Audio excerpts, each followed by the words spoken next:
65 ठूला भ्रष्टाचार काण्डको छानबिन गर्न सरकार समक्ष ज्ञानेन्द्र शाहीको माग। राप्रपा नेता ज्ञानेन्द्र शाहीले प्रधानमन्त्री बालेन्द्र शाहलाई सुशासन, पारदर्शिता र भ्रष्टाचार विरुद्ध कडा कदम चाल्न आग्रह गरेका छन्।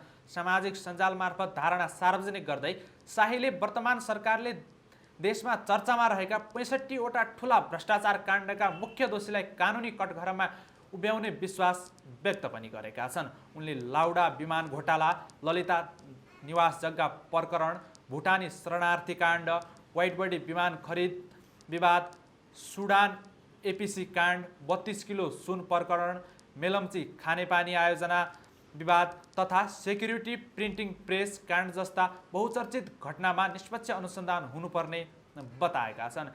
यस्तै ओम्नी समूह स्वास्थ्य सामग्री खरिद विवाद, टेरामक्स काण्ड, बालुवाटार जग्गा प्रकरण, सहकारी घोटाला, नेपाल ट्रस्ट जग्गा विवाद, कर फर्स्यौट आयोग घोटाला, फास्ट ट्र्याक मुआवजा प्रकरण, बुढानीलकण्ठ मुआवजा काण्ड तथा एनसेल कर विवादलाई पनि उनले प्रमुख भ्रष्टाचार काण्डका रूपमा उल्लेख गरेका छन्। शाहीले नेपाल आयल निगम इन्धन खरिद विवाद, रेलवे खरिद काण्ड, कृषि अनुदान घोटाला, पोखरा र भैरहवा अन्तर्राष्ट्रिय विमानस्थल ऋण तथा ठेक्का विवाद, कोभिड-19 परीक्षण तथा क्वारेन्टाइन खर्च अनियमितता, प्रश्नपत्र चुहावट, ढुङ्गा गिट्टी उत्खनन काण्ड र रासायनिक मल खरिद घोटालामा पनि कारबाही आवश्यक रहेको उल्लेख गरेका छन्।